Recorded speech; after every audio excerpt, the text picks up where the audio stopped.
할렐루야.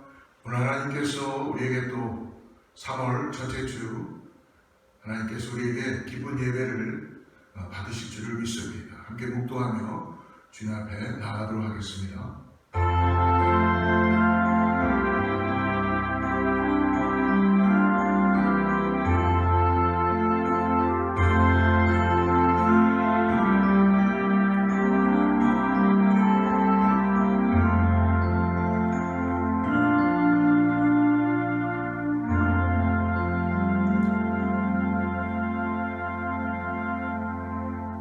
여호와는 나의 빛이요 나의 구원이시니 내가 누구를 두려워하리요. 여호와는 내 생명의 능력이시니 내가 누구를 무서워하리요. 악인들이 내 살을 먹으려고 내게로 왔으나 나의 대적들 나의 원수들인 그들은 실족하여 넘어졌도다. 군대가 나를 대적하여 진칠지라도 내 마음이 두렵지 아니하며 전쟁이 일어나 나를 치려할지라도 나는 여전히 태안하리로다. 내가 여호와께 관한 한 가지 그것을 구하리니 내가 내 평생의 여호와의 집에 살면서 여호와의 아름다움을 바라보며 그의 성전에서 사모하는 그것이라. 거룩하시고 존귀하신 아버지 하나님, 오늘도 아버지 주님께 감사하며 아버지 우리의 모든 걸 올려드리며 예배 가운데 나아갑니다. 우리를 죽음에서 살리시고 우리에게 영생을 허락하여 주시고 인하여서 이 땅에서 참된 하나님을 바라보며 소망을 갖고 살게 하심을 감사합니다. 그것에 감사하여 오늘도 주님 앞에 우리의 시간을 내어서 우리의 모든 걸 드려서 경배와 찬양을 올려드립니다. 성령 하나님 받아주시고 우리 가운데 은혜로 갚아주셔서 살아계신 주님을 찬양하며 나아갈 때에 존귀한 예배 가운데 우리가 아버지 주님께 영광을 올려드리게 하여 주시고 주님은 흠양하여 주시옵소서. 예배를 시작부터 끝까지 인도하여 주시고 주관하여 주시고 역사하여 주셔서 살아있는 예배, 신령과 진정으로 드려진 예배 되게 하여 주시옵소서. 예수님의 이름으로 간절히 기도드립니다. 전능하사 천지를 만드신 하나님 아버지를 내가 믿사오며 그 외아들 우리 주 예수 그리스도를 믿사오니 이는 성령으로 잉태하사 동정녀 마리아에 나시고 본디오 빌라도에게 고난을 받으사 십자가에 못 박혀 죽으시고 장사한 지 사흘 만에 죽은 자 가운데서 다시 살아나시며 하늘에 오르사 전능하신 하나님 우편에 앉아 계시다가 저리로서 사는 자와 죽은 자를 심판하러 오시리라. 성령을 믿사오며 거룩한 공회와 성도가 서로를 도하는 것과 죄를 사하여 주시는 것과 몸이 다시 사는 것과 영원히 사는 것을 믿사옵나이다. 아멘.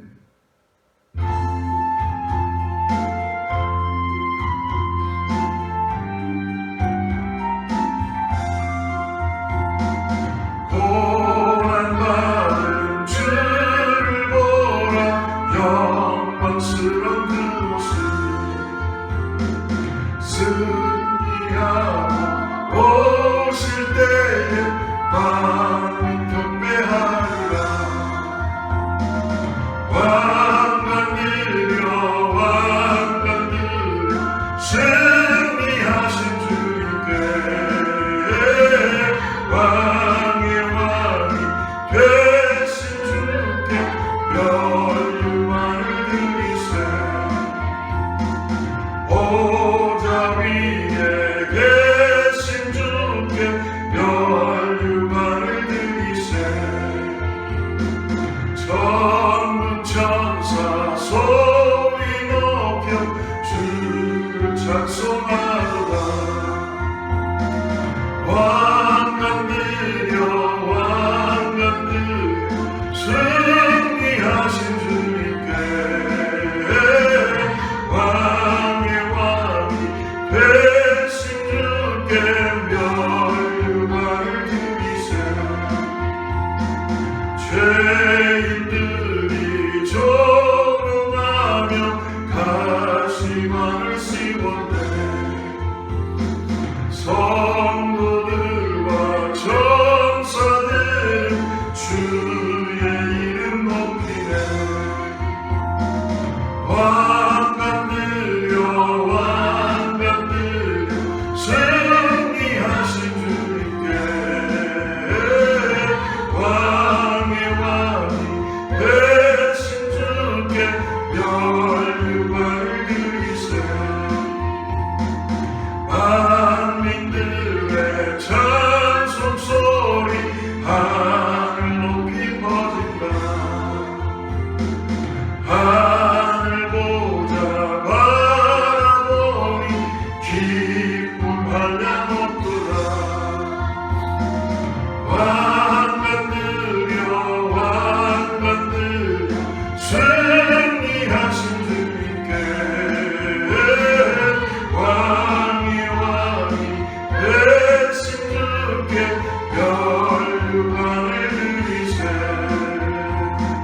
우리의 생명이 되시며 기쁨과 소망이 되시는 우리 주 하나님 여호와께 감사와 찬송과 영광을 돌립니다.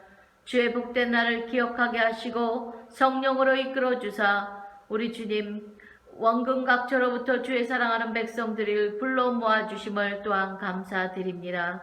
우리 주님 갈보리에서 흘리신 물과 피로써 우리의 몸과 영혼까지 구속해 주심을 귀한 아버지 하나님 오늘 성찬을 드릴 때 기억하게 하시고 감사하게 하여 주옵소서.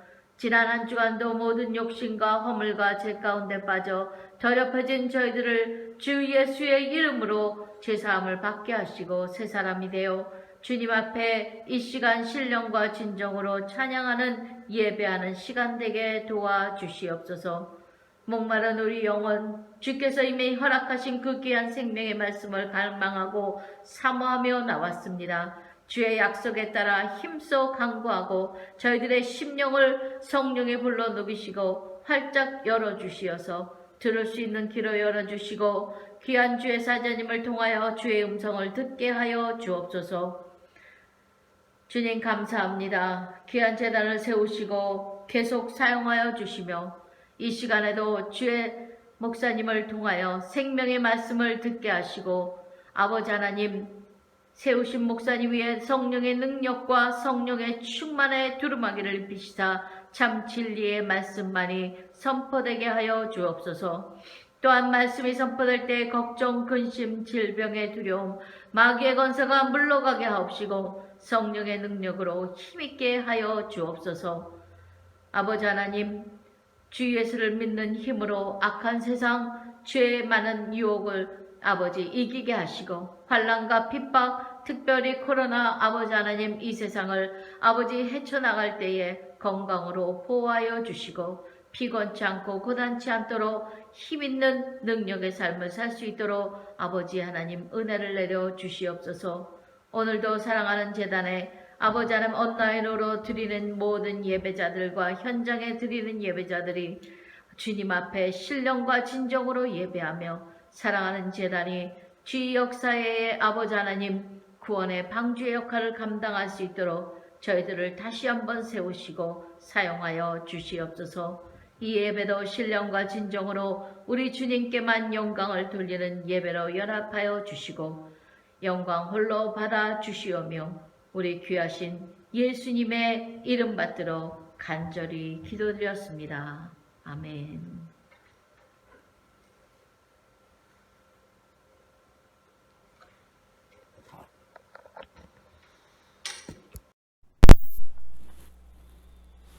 할렐루야. 예, 오늘 하나님께서 3월 첫째 주 오늘 또 이렇게 예배 가운데 우리를 불러주심을 감사합니다. 우리 영상으로 함께 서로 안부 인사 주님 안에서 하기를 원합니다.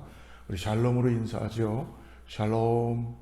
예, 주님의 평강이 여러분의 가정과 여러분의 인생 가운데 함께 하기를 간절히 원합니다. 오늘은 성찬 예배로 하나님께 올려드립니다. 우리 함께 영상으로 만나지만 동일한 마음으로 주님의 살과 피를 대하는 거룩한 예배가 되기를 축복합니다. 교회는 계속적으로 시대적으로 코로나가 흉흉하고 어렵고 힘들지만 사순절 기간을 지나가고 있습니다. 오늘이 사순절 세 번째 주일인데요.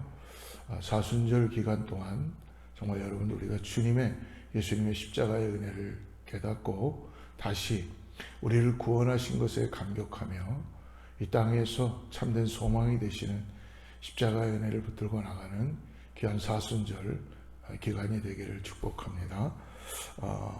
그런 의미에서 계속적으로 우리 주위에 있는 사람들에게 예수님의 십자가의 복음을 전할 수 있는 믿음의 삶이 되기를 원하고요. 또 코로나가 흉흉하기 때문에 여러분 계속 마스크 쓰는 것과 거리 간격 유지하는 것과 그리고 공공장소에 항상 가시더라도 사람이 많은 곳은 피하는 것, 아직도 계속적으로 더 코로나 팬데믹이 더 확장되고 있습니다.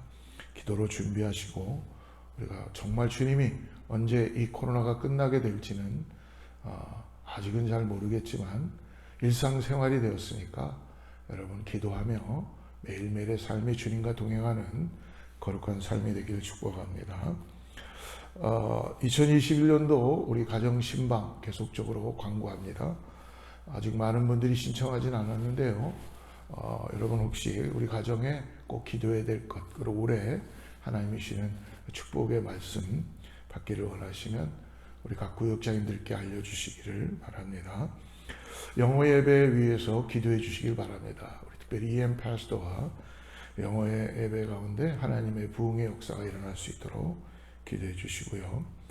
특별히 3월 21일 우리 여선교회 헌신 예배가 오후 1시에 우리 주일 예배 마치고 오후 1시에 여선교회 온 분들 주관으로 하나님께 헌신 예배 올려드립니다. 그래서 여러분들 같이 기도해 주시고 참여해 주시기를 간절히 바랍니다. 새벽 기도의 광고 계속 보시고요. 여러분 매일 성경 묵상 3, 4월은 시편과 누가복음으로 함께 묵상합니다.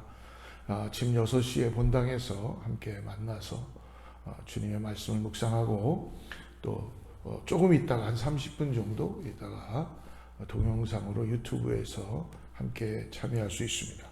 그래서 매일매일 주님과 함께 묵상하는 그런 삶이 되길 원하고요. 이번 주간 매일 성경 읽기 그 챕터가 주보에 나와 있고 주보 삽지에 준비되어 있습니다. 그래서 여러분들 참고하시고요. 매일 주님과 말씀 가운데 동행하는 우리 모두가 되기를 축복합니다. 네, 이 시간에 우리 하나님 말씀 같이 보도록 하겠습니다. 오늘 준비된 말씀은 고린도전서 1장 18절부터 25절까지의 말씀인데요. 우리 말씀을 자막을 보시고 같이 합독하도록 하겠습니다.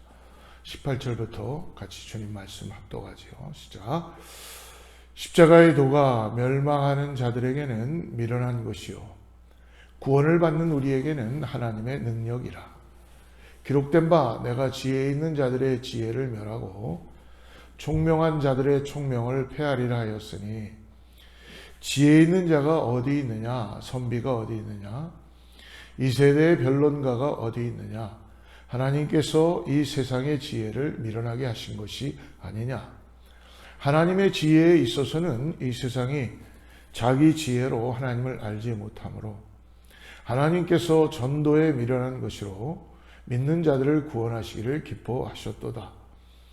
유대인은 표적을 구하고 헬라인은 지혜를 찾으나 우리는 십자가에 못 박힌 그리스도를 전하니 유대인에게는 꺼리끼는 것이요 이방인에게는 미련한 것이로되 오직 부르심을 받은 자들에게는 유대인이나 헬라인이나 그리스도는 하나님의 능력이요 하나님의 지혜니라. 하나님의 어리석음이 사람보다 지혜롭고 하나님의 약하심이 사람보다 강하니라. 아멘. 우리 함께 다시 한번 인사할까요? 은혜 많이 받으십시오. 오늘 저는 십자가의 도의 중요성 이라는 제목을 갖고 하나님 말씀을 나누기를 간절히 바랍니다. 어떻게 보면 기독교의 가장 중요한 핵심적인 말씀이라고 생각합니다. 그리고 기독교의 우리의 구원의 역사에는 이 십자가의 도가 어떻게 보면 우리의 삶의 가장 전부라고도 표현할 수 있겠죠. 세상에는 비슷한 것 같지만 다른 것이 많이 있습니다. 비슷한 것 같습니다. 그러나 그 안으로 깊숙이 들어가 보면 본질 자체가 다른 것이 많이 있는 것 같습니다. 다 같은 예수 믿는 사람들이라고 생각했다가 자세히 보면은 전혀 다른 것을 믿고 있고 이단적인 그런 것을 가지고 있는 걸 볼 때가 있습니다. 근데 반대로 특별히 이 땅에는 많은 종교들이 있죠. 그러나 이슬람이나 그리고 유대교나 이들에게는 어떻게 보면 기독교랑 굉장히 가까운 부분들이 많이 있는 것을 알 수가 있습니다. 특별히 이슬람 경전의 코란에 보면요, 한 번은 이슬람 신자와 이야기를 하게 됐는데 그 코란 경전에 보면은 예수님에 대한 그 말씀이 나와 있는 것을 있다고 이야기했더라고요. 이 이슬람 신자는 코란에 예수에 관해서 참 많은 부분을 할애하고 있다라고 이야기합니다. 코란에 나오는 예수에 대한 기록을 들어보니까 성경에 있는 이야기와 별 다를 게 없다는 거죠. 예수님께서 동정녀 마리아의 몸에서 태어나신 것이나 예수님께서 이 땅에 오셔서 복음을 전하셨던 것, 그리고 그 복음을 믿어야 한다고도 가르치고 있다는 것입니다. 죽은 자를 살리시고 병자들을 고치시고 놀라운 기적을 베푸신 것도 또한 예수님께서 승천하신 것과 다시 재림하실 것도 그 코란에 기록되어 있다고 합니다. 이쯤 되면 어떻게 보면 이슬람교나 이런 타종교에도 우리 기독교에 더 가까운 종교라고도 우리는 착각할 수 있다는 것입니다. 자칫 이슬람교와 기독교는 충분히 대화가 가능한 종교다라고 생각해서 우리는 자칫 잘못하면 같은 종교라고 생각할 수 있습니다. 그러나 결정적인 차이가 한 가지 있는데요. 바로 그것은 무엇이냐면 바로 십자가입니다. 이슬람은 예수님의 십자가에 대하여 생략하거나 무시하는 정도가 아니라 예수님은 십자가에서 죽지 않았다라고 단언하고 있습니다. 십자가에서 죽음을 모면한 후 샘이 흐르는 곳으로 갔다고 기록하고 있다는 것이죠. 그래서 이슬람교는 예수님을 구세주다라고 메시아라고 하지 않고 자기들이 믿고 있는 알라가 보낸 위대한 선지자다, 선지자의 한 사람으로 묘사하고 있는 것입니다. 그래서 오히려 더 적극적으로 기독교가 예수를 잘못 가르치고 있다고 하면서 크리스찬을 공격하고 핍박하고 적대시하는 것입니다. 비슷한 것 같지만 전혀 다른, 본질이 다른 종교입니다. 신구약 성경을 통하여서 보면은 가장 핵심에 우리에게 주는 건 뭐냐면 예수 그리스도의 십자가의 복음입니다. 좀 더 자세히 말씀드리면 십자가에 죽으신 예수님을 빼면은 참된 믿음이 아니라는 것이죠. 껍데기만 기독교의 탈을 쓰고 있는 것이지 진정한 기독교가 아니라는 것입니다. 아무리 예수의 기적을 믿고 예수의 말씀을 따르려고 노력하고 예수의 동정녀 탄생과 승천까지 믿고 있다고 하여도 십자가에 죽으신 예수 그리스도를 내가 경험하지 않으면, 믿지 않으면, 그 십자가에 돌아가신 그 예수 그리스도를 내가 만나지 못하면, 십자가를 부인한다면, 아무리 예수를 지켜 세우고 심지어 예수 그리스도를 믿어도 한다고 해도 그들은 모두 구원의 역사에 이룰 수 없다는 것입니다. 오늘날 많은 종교, 많은 사상에서 예수님을 인정합니다. 지켜 세웁니다. 그러나 결코 그를 메시아로, 구원자로, 십자가의 복음을 인정하지 않고 전하지 않는다는 것이죠. 오늘 본문은 기독교의 핵심을 바울은 고린도 교회에 다시 상기시키며 정확하게 말씀해 주고 있습니다. 동일하게 오늘 이 짧은 시간이지만 우리들에게도 바울을 통하여 우리가 믿고 있는 기독교, 우리가 믿고 있는 구원에 대한 분명한 십자가의 은혜를 다시 깨닫고 나가는 귀한 시간 되기를 간절히 소망합니다. 고린도 교회의 탄생은요, 사도 바울이 고린도라는 지역에 가서 복음을 전하고 예수 그리스도의 십자가를 통하여 고린도 교회가 세워지게 되었습니다. 그러나 사도 바울이 그곳을 떠나고 난 다음에 거기에 잘못된 유대교 선생들이나 잘못된 사람들이, 이단 사상을 전하는 사람들이 들어와 율법과 십자가가 아닌 다른 것들을 애드하면서 복음이 변질되기 시작했죠. 바울은 그것에 깨닫고 다시 고린도 교회에 편지를 쓴 것이 고린도 후서입니다. 고린도 지역이라는 것은 여러분 우리가 많이 알다시피 상업적인 지역이었는데 그쪽에는 운하가 많이 발달되어 있었습니다. 그래서 코린도 지역에 보면은 많은 배들이 왔다 갔다 하고, 그리고 코린토 운하라고 있습니다. 그 지역에 지리한 도시가 바로 고린도 지역이었습니다. 이 지역은 상업이 많이 발달되었기 때문에 문화도 발달되었고 사람들이 다종교가, 너무 많은 종교들이 혼합되어 있는 그런 지역이었습니다. 사람들이 왕래가 많으며 경제가 발전하고 문화도 발달했습니다. 바울이 활동하던 당시에 고린도는 요즘 대도시에서 볼 수 있듯이 활기가 넘치고 사치가 있었고, 그리고 휘황찬란했고 부도덕했고 우상을 열광적으로 섬겼던 그런 지역이었습니다. 지금의 시대와 똑같은 곳입니다. 바울은 그곳에 전략적으로 교회를 세웠습니다. 고린도 교회는 썩 괜찮은 교회로 복음 가운데 세워지기 시작했습니다. 그런데 교회에 몇 가지 문제가 생겨나기 시작했어요. 그 중에 하나가 바로 뭐냐면, 오늘 읽었던 우리가 본문 이전에 보면 1장 1절부터 17절에 분파주의가 일어나기 시작했다는 거예요. 교회가 활성하게 일어나기 시작합니다. 그러나 점점 사람이 많이 들어오기 시작하면서 하나님의 복음은 온데간데 없고 십자가의 복음은 온데간데 없고 사람을 향해서 분파주의가 형성되게 되었죠. 바울파, 아볼로파, 게바파, 베드로입니다. 그리스도파로 갈려지기 시작합니다. 나는 바울파에 속겠다, 나는 아볼로파에 속겠다, 나는 게바파다, 나는 그리스도파다 라고 나눠지기 시작한 것입니다. 누구에게 세례를 받았는가 하는 문제로 파가 갈라지기 시작합니다. 바울은 세례가 중요한 게 아니라 복음이 중요하다는 사실을 오늘 말씀 이전에 복음을 풀어서 이야기해 주고 있습니다. 그 복음의 중심에는 바로 그리스도의 십자가가 바울이 다시 전해주고 있다는 것이죠. 오늘 17절 말씀 우리 다시 한번 보도록 하겠습니다. 같이 읽습니다. 시작. 그리스도께서 나를 보내심은 세례를 베풀게 하려 하심이 아니요 오직 복음을 전하게 하려 하심이로되 말의 지혜로 하지 아니하면 그리스도의 십자가가 헛되지 않게 하려 함이니라. 바울이 전했던 것은 뭐냐면 세례를 베푸는 것, 표적이죠. 표징입니다. 내가 구원받은 것에 대한 컨그리게이션에게 내가 죄사함을 받은 것에 대한 그것을 확증하는 세례. 세례는 여러분 결코 구원을 이룰 수 있는 것이 아니라 십자가를, 복음을 오늘 바울은 다시 이야기해 주고 있다는 것입니다. 그러나 아볼로파, 게바파, 그리고 더 나아가서 바울파, 그리스도파에 있는 건 누구에게 세례를 받았느냐에 따라서 사람들은 그것을 가지고 사람들로 인해서 갈라지기 시작했다는 것입니다. 예수 그리스도의 말씀은 결코 공허한 언어가 아니라 말씀의 절정은 십자가에서 역사되었다는 것을 오늘 다시 한번 우리가 믿음으로 고백하고 바라보길 바랍니다. 그러므로 오늘 우리가 잊지 말 것은 십자가의 도는 지금 이 땅에서부터 현실에서 현재 진행형으로 이루어진다는 것입니다.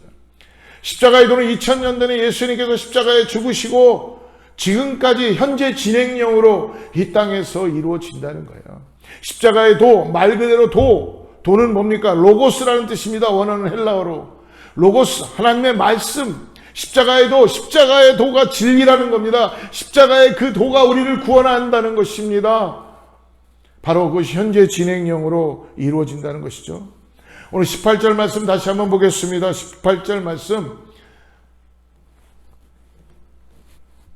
십자가의 도가 멸망하는 자들에게는 미련한 것이요 구원을 받는 우리에게는 하나님의 능력이라. 오늘 십자가의 도가 두 가지로 나눠주고 있습니다. 비교합니다. 멸망하는 자들에게는 미련한 것이요 구원을 받는 우리에게는 하나님의 능력이라. 멸망하는 자, 구원을 받는 자. 구원을 받는 자는 우리에게는 하나님의 능력이라 현재 진행형으로 이야기하고 있습니다. 구원을 이전에 받았던 자로 얘기하는 것이 아니라 계속적으로 십자가의 복음은 지금도 예수 그리스도의 십자가의 복음이 살아서 역사하셔서 예수 그리스도의 십자가를 통하여서 구원의 역사가 현재 진행형으로 이루어지고 있다는 것입니다. 멸망하는 자, 구원을 받는 자, 지금도 지속적으로 성령의 능력으로 역사되는 것, 이것이 하나님의 능력입니다. 멸망하는 자도 역시 오늘도 이 세상에서 동일하게 현재 진행형으로 예수 그리스도의 십자가를 믿음으로 바라보지 못하고 예수님의 구원의 역사 가운데 들어가지 못하면 멸망의 길로 간다는 것입니다. 이들은 십자가의 구원을 부인하고 자기 자신을 믿는 것이죠.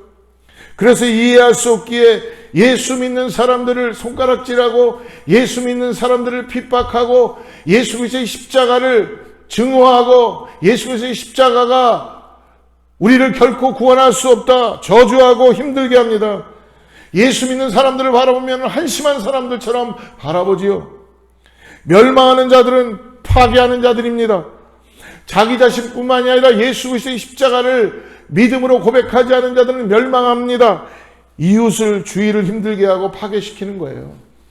여러분, 우리의 삶을 돌아다 보십시오. 우리 주위에 있는 모든 사람들 보면은 세상을 향하여서 살아가는 사람들, 예수 그리스도의 십자가를 구원의 역사 가운데 이루지 못하는 사람들은 멸망의 길로 가고 있다는 것입니다.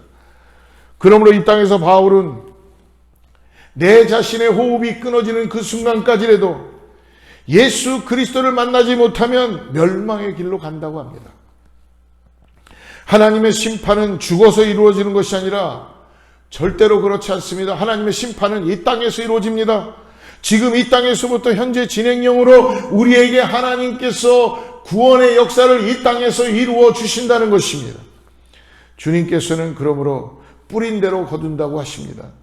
내가 지금 이 땅에서 콩을 심으면 콩을 거둘 것이요, 팥을 심으면 팥을 거둘 것인다는 겁니다. 심는 그 순간부터 그 심어진 씨앗은 자라기 시작하고 줄기가 나오고 열매를 맺히고 그리고 현재 진행형으로 자라고 크고 있다는 것입니다.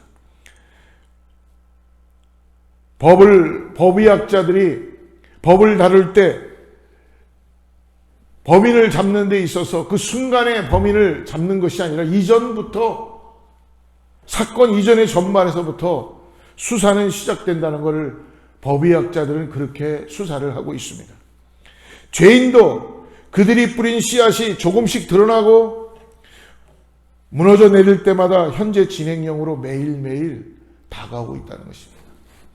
복음은 오늘 바로 주어진 것이 아니라 예수 그리스도가 십자가에서 돌아가시는 그 순간부터 2000년 전에부터 하나님의 방법으로 다시 오실 예수 그리스도 때까지 이 땅에서 계속적으로 복음의 메아리가 울려 퍼지고 있다는 것입니다.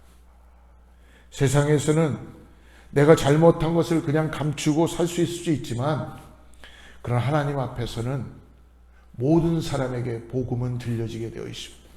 십자가의 복음은 지금도 구원의 역사 가운데 멸망의 길로 달려가는 그 미련한 사람들에게 십자가 앞으로 나오라고 오늘도 전해지고 있다는 것입니다.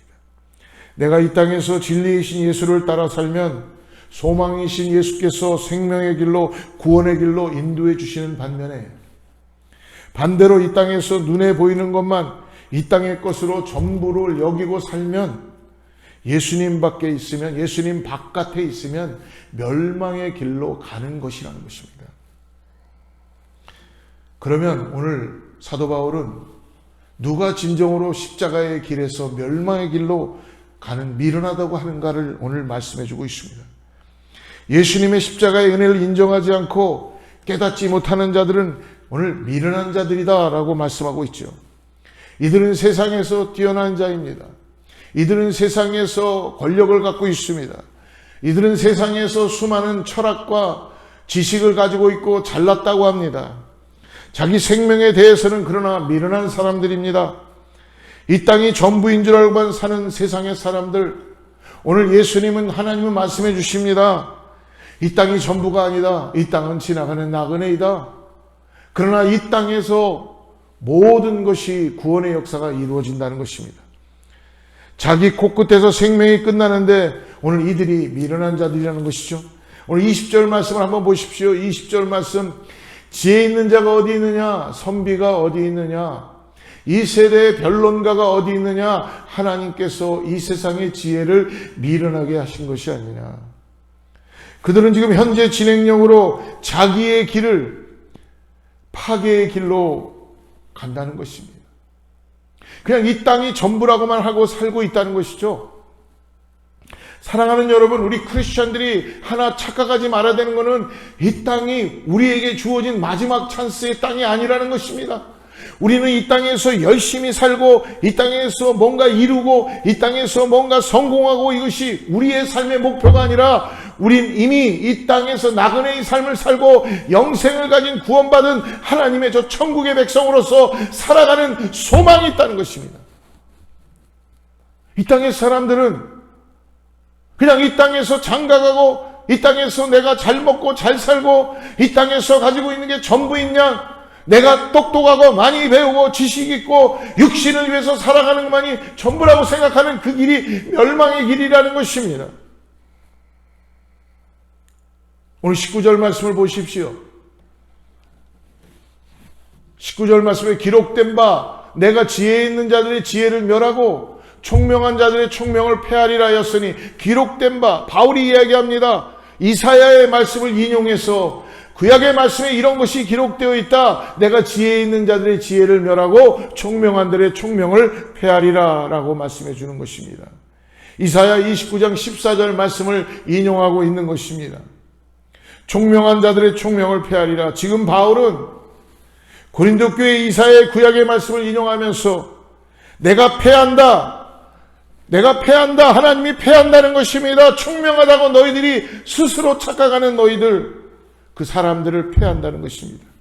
하나님을 부정하고 자기의 지혜와 자기의 총명을, 인간의 한계에 가지고 있는 그 창조주의 역사하심을 거부하고 피조물로서 자기의 총명을 절대시하는 모든 지혜와 모든 지식과 총명을 폐하신다는 것입니다.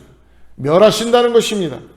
하나님께서 폐하시지 않는다고 하실지라도 조금도 지혜가 있다고 하는 사람이라면 하나님 앞에서 자신의 지혜가 아무런 필요가 없다는 것을 아마 깨닫게 될 것입니다.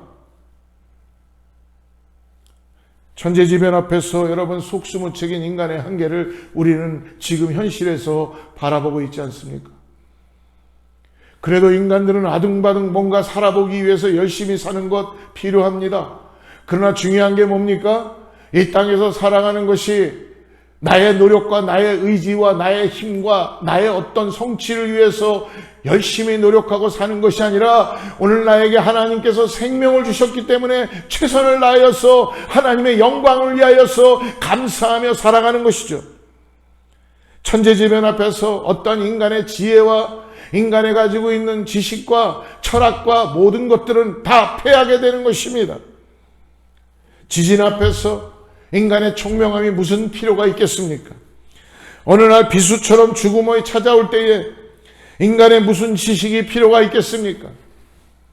하나님 없이는 하나도 사실은 필요가 없다는 것입니다. 20절 말씀 다시 한번 보십시오. 지혜 있는 자가 어디 있느냐? 선비가 어디 있느냐? 이 세대의 변론가가 어디 있느냐? 하나님께서 이 세상의 지혜를 미련하게 하신 것이 아니냐? 오늘 말씀을 가만히 보면 헬라의 이 성경의 원어에 보면은 어디 있느냐, 어디 있느냐, 어디 있느냐가 3번 나오죠. 근데 어디 있느냐 하는 질문은 반대로 어디 있느냐가 먼저 나온다는 것입니다. 그러니까 뭡니까? 어디 있느냐 지혜 있는 자가, 어디 있느냐 선비가, 어디 있느냐 변론가가.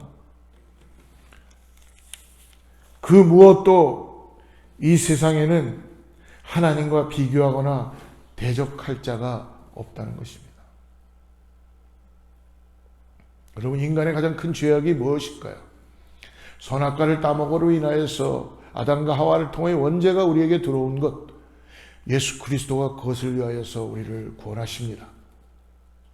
그러나 더 나아가서 현대의 가장 큰 죄악은 무엇이냐면 하나님을 부인하는 것입니다. 하나님을 믿지 않는 것이 이 땅의 가장 큰 죄라는 것입니다. 이유는 하나님께서 인간의 지혜를 미련하게 하셨다고 오늘 말씀하지요. 모든 걸 다 내가 패한다. 이 세상의 지혜를 미련하게 하신다는 것입니다. 인간은 여러분 유한한 존재입니다. 죄 가운데 빠지게 되므로 죄를 짓습니다. 인간은 어떤 경우에도 누구라고 해도 미련한 존재라는 것입니다. 처음부터 인간은 미련한 존재였습니다. 그런데 중요한 사실은 인간은 자기가 미련한 존재라는 것을 깨닫지 못하기 때문에 하나님을 떠나려고 하고 하나님을 인정하지 않고 하나님이 나의 구원자라는 걸 고백하지 못하는 이것이 바로 미련하다는 것입니다. 20절 말씀에 이 세상의 지혜, 이 세상이라는 단어가 20절 말씀에 나오고 있죠. 이 세대의 변론가가 하나님께서 이 세상의 지혜를 미련하게 했다. 이 세상이라는 단어는 뭐냐면 코스모스라는 단어입니다. 이 코스모스라는 단어 원어의 뜻은 뭐냐면 질서라는 것이에요. 근데 이 질서가 바뀌면서 우주가 되었고 세상이 되었습니다. 그 헬라 사람들은 이 세상, 이 우주가 어떻게 됐습니까? 경배의 대상이 되었던 것입니다. 신이 된 것입니다. 세상이, 이 보여지는 세상이 신이 된 것이에요. 보여지는 눈에 보이는 것들이 경배의 대상이 된 것입니다. 하나님께서는 이 세상을 창조하셨는데 창조하신 그분을 신으로 여기고 경배하고 따라가야 되는데 하나님이 만드신 것을, 세상을, 우주를 경배하고 바로 이 세상을 절대시하는 것을 오늘 하나님께서는 내가 멸한다, 패한다 라고 말씀해 주시는 것입니다. 그러므로 세상을 밀어나게 하시고 패하시며 오늘 오직 예수 그리스도만이, 십자가의 도만이, 십자가의 로고스, 십자가의 길, 십자가의 말씀만이 인간에 밀어나면서 죄에서 구원에 올 수 있다는 것입니다. 그 어떤 것도 하나님의 구원 앞에서는, 그 어떤 것도 일상에 존재하고 있는 모든 것들은 하나님 앞에서 밀어나다는 것입니다. 21절 말씀 같이 봅니다. 하나님의 지혜에 있어서는 이 세상이 자기 지혜로 하나님을 알지 못하므로 하나님께서 전도에 미련한 것으로 믿는 자들을 구원하시기를 기뻐하셨다. 하나님께서는 인간들이 원하는 방법으로 역사하시는 것보다 하나님의 방법으로 역사하시죠. 오늘 세상의 지혜와 그리고 하나님의 지혜가 오늘 대조해서 보여주고 있습니다. 하나님의 지혜에 있어서는 이 세상의 자기 지혜, 하나님의 지혜가 있습니다. 그리고 세상의 지혜가 오늘 대조해서 바울은 이야기해주고 있습니다. 20절 우리가 이전에 읽었던 마지막에 보면은 세상의 지혜였지만 이제 21절에서 바울은 하나님의 지혜를 보여주고 있다는 것입니다. 이 세상은 자기 자신의 지혜로는 절대로 하나님을 알 수 없어요. 내가 아무리 똑똑하고 내가 아무리 지식이 많고 내가 아무리 공부를 많이 했고 내가 아무리 정말 이 세상의 모든 학식을 다 알고 있고 꿰뚫고 있다 그래도 하나님을 알 수가 없습니다. 하나님의 지혜를 깨달을 수 없습니다. 왜 그렇습니까? 세상의 눈으로 보면은 오늘 말씀해 주시는 십자가의 도를 통한 하나님의 지혜는 미련하기 때문에, 말도 안 되는 거기 때문에, 모순이기 때문에, 그래서 하나님께서는 오늘 말씀합니다. 헬라인이나 유대인이나 그 어느 누구에게도 오늘 뭐로 그들을 복음을 전한다고 합니까? 전도에 미련한 것으로, 말도 안 되는 방법으로. 고상한 사람들, 많이 배운 사람들, 많이 갖고 있는 사람들에게 예수 그리스도의 십자가에도 전도에 미련한 것으로 믿는 자들을 구원하시기를 기뻐하셨도다. 하나님이 정하신 거예요. 세상 사람들은 자기 스스로 하나님의 지혜를 알 수 있는 지혜를 결코 갖고 있지 않습니다. 그래서 하나님께서는 우리처럼 어리석은 인간들에게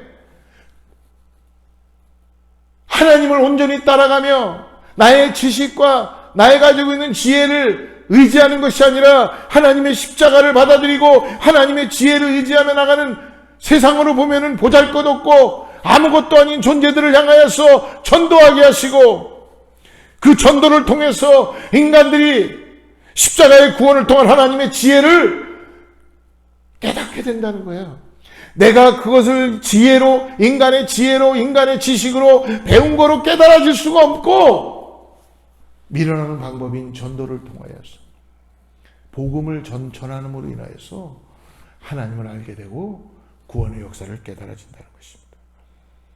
여기에서 전도라는 것은요, 단순히 우리가 누군가에게 예수 믿으십시오라는 사역일을 전해주는 것만 끝나는 것이 아니라, 그런 행위로만 끝나는 것이 아니라 십자가의 구원의 내용, 복음의 내용, 이것을 나의 삶에서 살아갈 때에 먼저 믿은 자가 예수 그리스도의 십자가의 삶을, 나를 구원하신 그 십자가의 도의 삶을 순종하며 살아가는 그 삶이 전도의 역사 가운데 나타난다는 것입니다.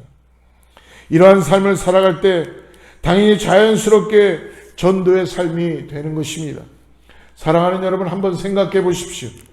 누구든지 우리에게 이 예수 그리스도의 복음을 전해주는 사람이 없었던들, 우리가 이 십자가가 하나님의 능력이라는 사실을 상식적으로나 그 시대의 역사적으로 어떻게 믿을 수 있고 어떻게 알 수가 있겠어요? 결코 십자가의 복음은, 십자가의 도는 우리가 가지고 있는 지혜와 인간이 가지고 있는 상식으로는 우리를 구원할 수 있는 것이라고 여길 수도 없고 믿을 수도 없다는 것입니다. 그래서 주님 오시는 그날까지 교회가 해야 될 일, 믿는 자들이 해야 될 일은 뭐래요? 끝없이 십자가의 도를, 십자가의 복음을 전도하는 것입니다.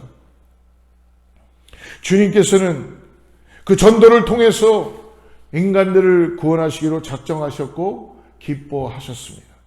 그것이 바로 예수 그리스도의 십자가의 도입니다.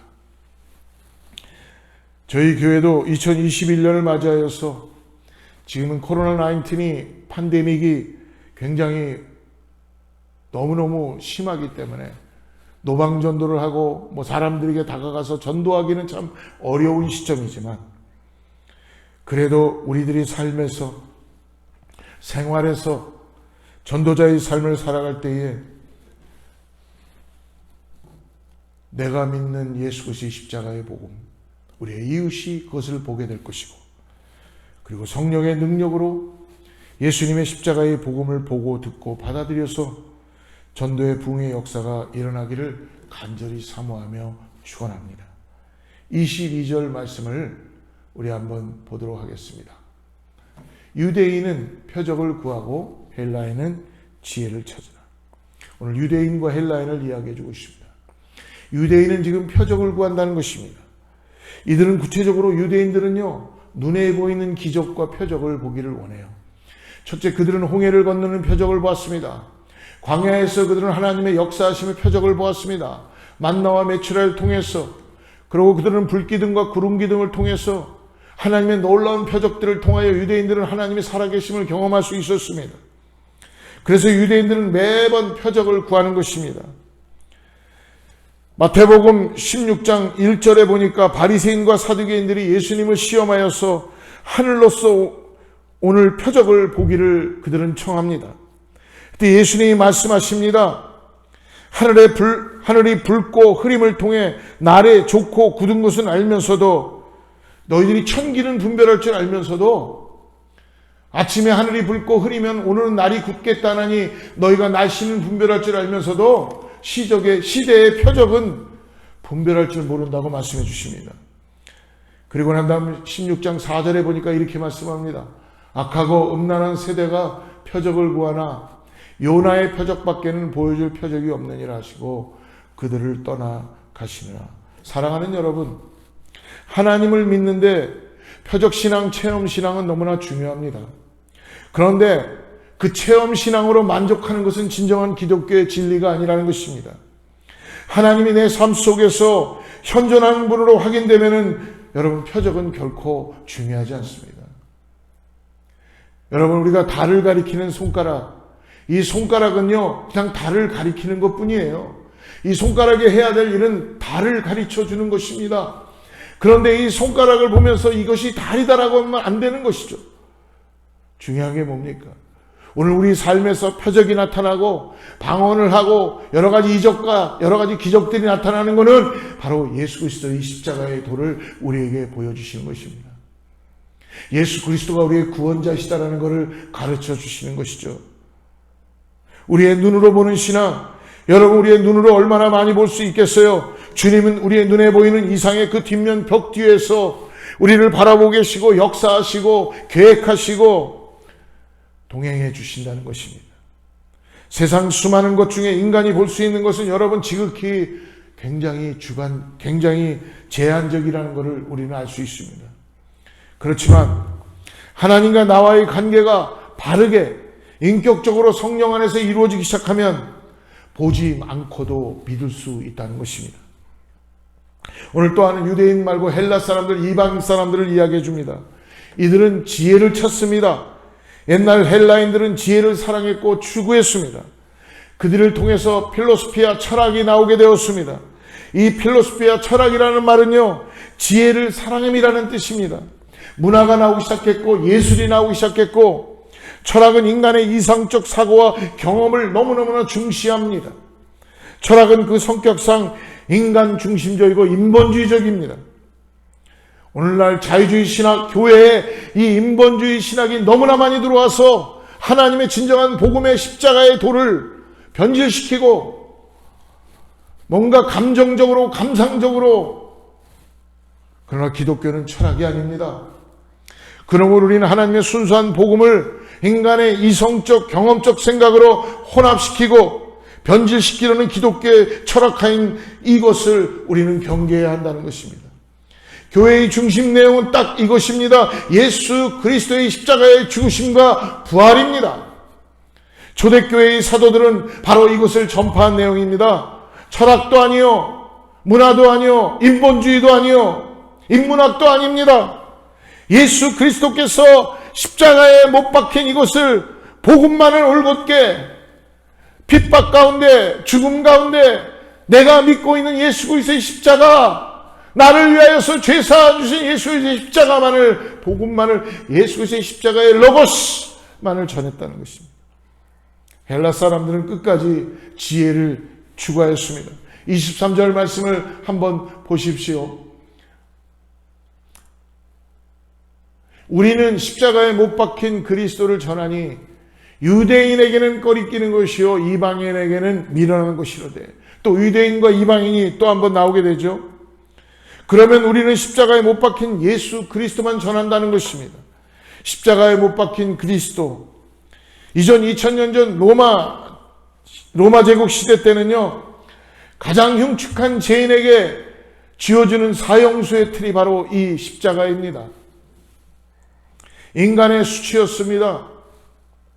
죽음의 끝, 고통스러운 것, 죄수들의 옷을 다 벗겨서 채찍으로 때리고 형틀에 매달아 못을 박는 것입니다. 사랑하는 여러분, 우리가 하는 것은 이 형틀에 죽어가는 예수 그리스도를 전하는 것입니다. 여러분, 이것은 어떻습니까? 로마 시대 때 이 십자가의 형벌을 만들어 놓고도 아무도 이 십자가의 사형틀에 다를 수가 없었다는 것입니다. 로마 시민들은 더욱더 어떠한 형벌을 가져도 여기에 다를 수가 없었던 것처럼 극악하고 가장 죄인인 사람, 이것은 모순입니다. 십자가의 도는 우리에게 모순으로 다가온다는 것입니다. 파라독스입니다. 이것이 어떻게 굿뉴스가 되어 수 있고 이것이 어떻게 가스펠이 될 수가 있겠습니까? 만약에 정말 그 예수가 하나님의 아들이고 구원자라면 어떻게 세상에 아무에게도 지어줄 수 없는 저주받은 형틀, 그 시대의 죄수의 죽음 앞에 가장 극악한 죄수에게 지어지는 그 사형틀을 어떻게 구원자인 하나님께서, 예수 하나님께서 그것을 지실 수가 있겠습니까? 그러나 하나님은 이 땅에 구원자로 예수님을 보내시고 인간의 미련함을 아시기 때문에 당신의 방법에 가장 죄악된, 아무도 지고 싶지 않은 십자가에서 우리의 죄를 속량하시고 해결하셨습니다. 오늘 말씀하죠. 유대인들에게는 꺼리끼는 것이요 이방인에게는 미련한 것이다. 왜 유대인들에게는 꺼리끼는 것입니까? 구약의 신명기 21장 23절 말씀을 보십시오. 이렇게 말씀되어 있습니다. 그 시체를 나무 위에 밤새도록 두지 말고 그날에 장사하여 내 하나님 여호와께서 내게 기업으로 주시는 땅을 더럽히지 말라. 나무에 달린 자는 하나님께 저주를 받았습니다. 십자가는 형벌이고 저주고, 십자가는 패배이며, 십자가는 실패고, 십자가는 어둠입니다. 그런데 오늘 십자가에 달린 자마다 뭐라고 말씀합니까? 저주를 받은 자라는 것입니다. 그 저주는 그냥 저주가 아니라, 즉 나무 아래 있는 자는 저주를 받는 자다. 주께서 저주를 받으셨다. 그 저주는 그냥 저주가 아니라는 것입니다. 십자가는 주님께서 우리의 죄를 위하여서 저주를 받으신 틀입니다. 죽음 가운데 놓여져야 되는 그 저주의 틀입니다. 사랑하는 여러분, 우리 주님께서는 이 땅에서 아무도 지고 싶지 않은 그 십자가, 모순덩어리인 십자가, 저주받은 십자가, 그 십자가를 지러 올라가실 때 로마관원들이 그의 등을 채찍으로, 갈코리로 긁히고 때렸습니다. 살점이 튀고 피로 얼룩진 것 가시관과 손과 발과 옆구리에 창에 찔려 흘리신 피가 오늘 저와 여러분의 죄를 사해 주시기 위해서 대신당한 고통이라는 것입니다. 저와 여러분의 죄가 저주받아야 될 죄입니다. 저와 여러분의 죄가 속량받을 수 없는 죄입니다. 이 세상으로는 어떠한 것으로도 형벌을 내릴 수 없는, 파니시할 수 없는 죄라는 것입니다. 오늘 말씀합니다. 이방인에게는 그러므로 미련하다고 얘기합니다. 이 헬라인들, 이방인들은요, 헬라인은 집요하게, 아까도 말씀드렸죠, 인간의 이성과 인간의 지혜를 그들은 따지고, 그들은 인간의 이성과 지혜로만 그들은 믿고 바라보고 있다는 것입니다. 십자가가 구원이라는 것이 결코 그들에게는 합리적이지 않아요. 이성적으로 말이 안 되는 것입니다. 그러므로 24절에서 바울은 이렇게 얘기합니다.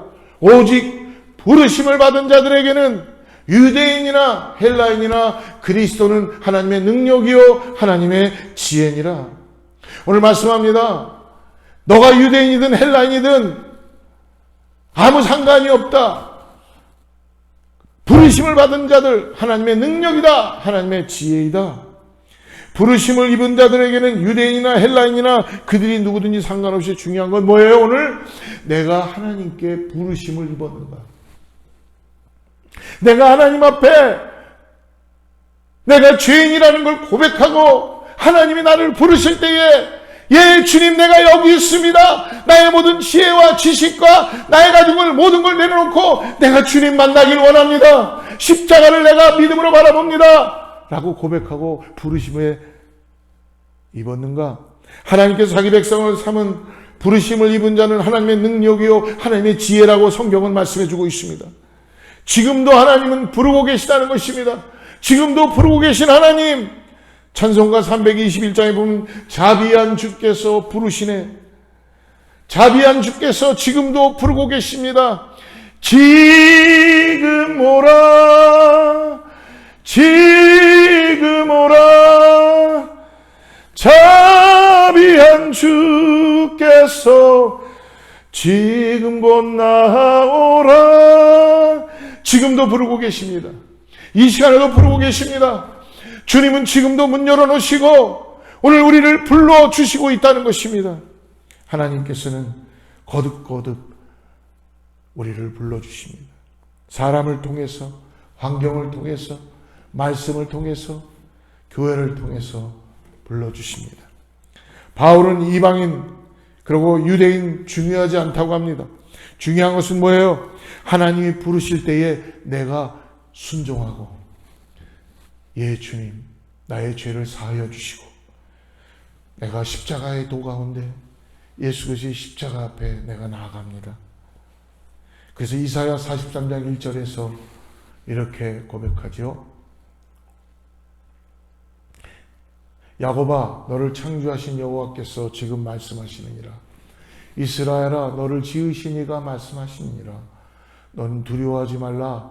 내가 너를 구속하였고 내가 너를 지명하여 불렀나니 너는 내 것이라. 하나님께서는 야곱을 아셨습니다. 하나님의 음성 앞에 부르심 앞에 야곱은 순종하고 다른 거 생각하지 않고 하나님을 알았습니다.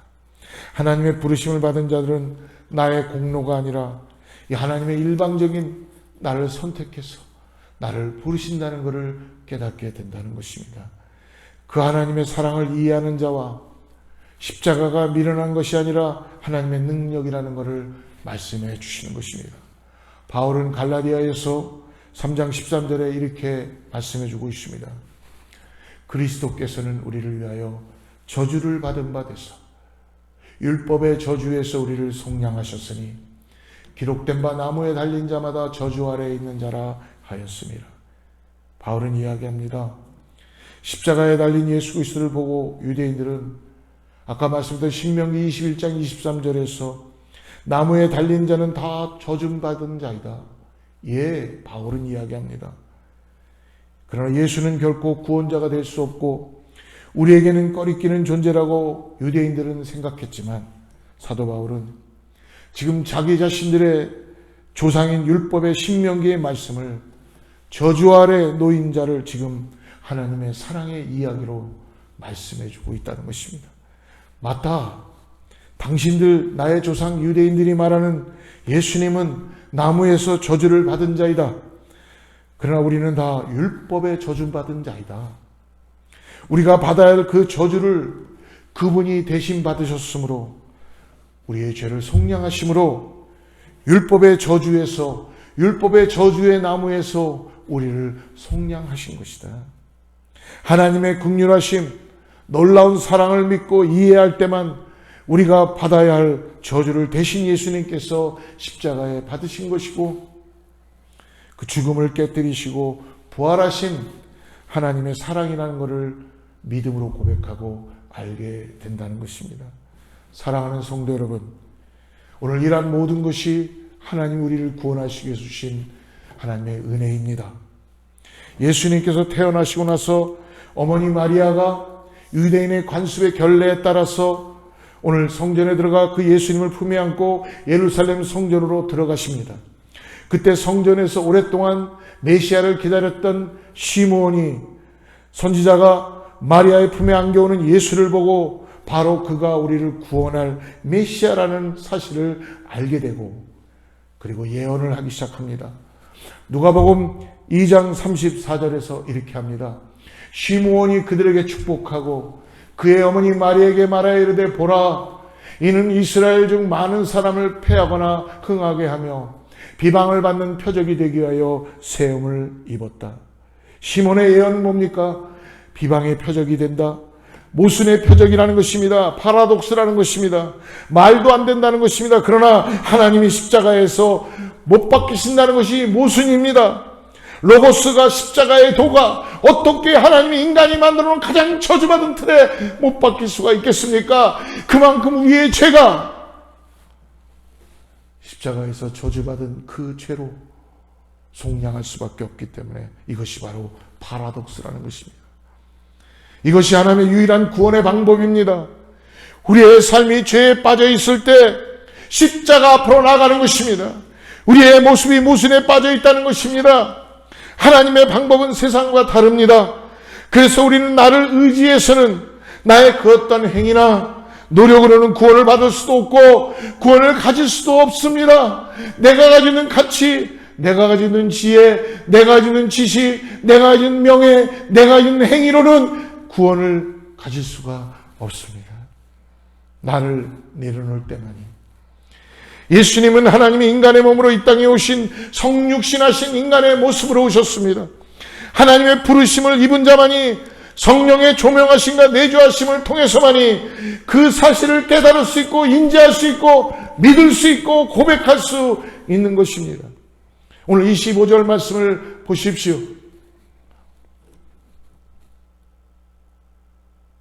하나님의 어리석음이 사람보다 지혜롭고 하나님의 약하심이 사람보다 강하니라. 오늘 말씀을 정리합니다. 바울은 위대한 역설법으로 지금 마지막에 복음을 설명합니다. 고린도 성도들과 오늘 사는 우리들에게 하나님은 어떠한 경우에도 하나님의 어리석음이 사람보다, 하나님은 어리석은 분이 아니라는 것입니다. 사람보다 지혜롭다는 것입니다. 하나님이 약하신 분이 아니라는 것입니다. 그러므로 너희들을 불러주신 이 하나님을, 우리에게 주신 십자가의 도를 믿음으로 바라보고 십자가의 길을, 십자가의 도를 드러내라고, 복음의 삶을 살라고 다시 오늘 우리에게 말씀해 주십니다. 사랑하는 여러분, 십자가는 나무입니다. 크로스로 되어 있는 두 개의 나무입니다. 그 나무에는 능력이 없습니다. 그냥 나무입니다. 그러나 우리가 깨달아야 되는 건 뭐냐면 나무에 달리신 예수 그리스도, 우리의 죄를 그곳에서 다 대속하시고 그리고 우리에게 구원의 역사를 이루셨다는 것입니다. 사랑하는 성도 여러분, 십자가의 도를 하나님의 부르심 때문에 우리는 오늘도 깨닫고 믿고 오늘도 이 땅을 살아가면서 나를 구원하신, 우리가 죄인이었을 때 우리를 하나님께서 부르셨다는 것을 잊지 마시고 오늘 우리들 부르시고 구원을 허락하시며 이 땅의 소망이 아니라 하나님의 나라의 천국에 대한 소망을 갖고 오늘도 예수 그리스도의 십자가를 의지하고 나가는 우리 모두가 되기를 죄로 축복합니다. 십자가 그 위에서 나를 구원하셨네. 할렐루야. 같이 기도하겠습니다. 하나님 아버지, 오늘 어떻게 다 알 수가 있겠습니까? 그러나 주님, 우리가 내가 믿는 예수 그리스도의 십자가, 나를 구원하신 그 십자가, 그것이 오늘도 나의 삶에 부딪혀오게 하여 주시고, 십자가를 바라볼 때마다 예수님의 그 구원하심의 사랑을, 공의, 하나님의 공의와 하나님의 사랑을 깨닫게 하여 주시옵소서. 정말 멸망받을 수밖에 없고 미련했던 내가 주님이 나를 찾아오시고 부르주셔서 구원의 역사를 이루어주셔서 이 땅에서 정말 참된 소망을 가지고 참된 생명을 가지고 살게 해주시는 감사합니다. 오늘 주님 십자가의 능력이 오늘 사랑하는 성도님들과 우리 교회가 이 땅에 흘러넘치게 하여 주시옵소서. 예수님의 이름으로 간절히 기도드립니다. 이 시간에 같이 찬양하고 우리 준비된 예물을 다 축도하고 마치도록 하겠습니다.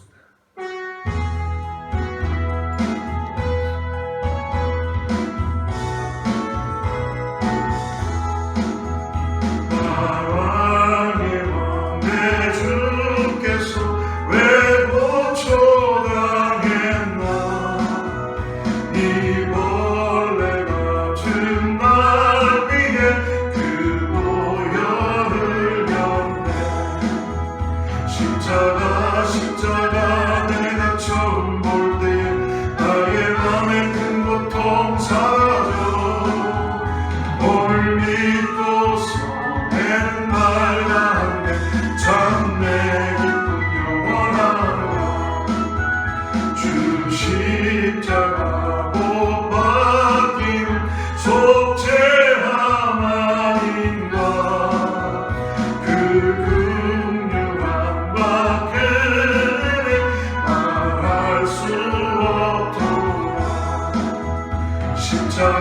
십자가 내가 처음 볼 때 나의 맘에 큰 고통 사라져 오늘 믿고서 내는 말하네 참 내 기쁨 영원하노라 내 울어도 그 그에 다가볼 수 없네 나 주님께 몸바쳐서 주의 인수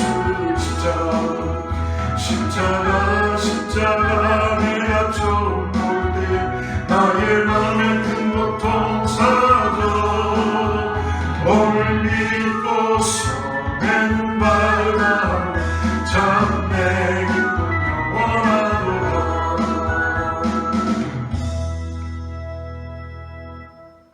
하나님 아버지, 우리가 이 땅을 살면서 우리에게 십자가의 은혜를 허락해 주신 것을 너무나 감사합니다. 어떻게 말할 수 없고 표현할 수 없는 십자가, 내가 져야 될 십자가, 그것을 대신 져주시고 그곳에서 물과 피를 쏟으시며 나의 죄를 사하시고 나에게 새 생명 주심을 다시 한번 믿음으로 바라봅니다. 오늘 주님 말씀을 받았사오니 이 땅을 살아가면서 이제 아버지 이 땅에서 저 천국의 소망을 가지고 십자가의 도를 매일매일 바라보면서 나를 구원하신 데에 감사하고 나가는 귀한 성도님들 되게 하여 주시옵소서. 그것에 감사하여 주님 귀한 예물과 우리의 시간과 우리 모든 것들을 올려드립니다. 하나님 받아주시고 축복하여 주시고 역사하여 주시옵소서. 이제는 우리 주 예수 그리스도의 은혜와 하나님의 사랑과 성령님의 내주하시고 교통하시기 오늘 다시 한번 나를 구원하신 그 십자가에도 십자가의 은혜를 깨닫고 이제 이 땅에서 참된 소망을 가지고 나가는 사랑하는 성도님들과 자녀와 이웃과 가정 위에 교회 위에 하나님의 축복이 함께하기를 간절히 축원하옵나이다.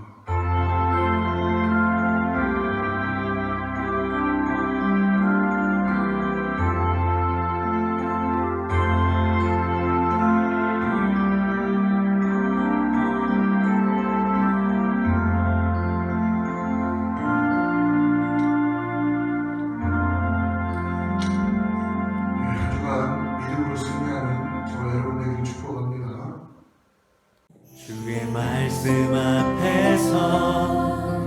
당신은 참된 예배자, 그토록 찾으시던 하나님의 기쁨. 이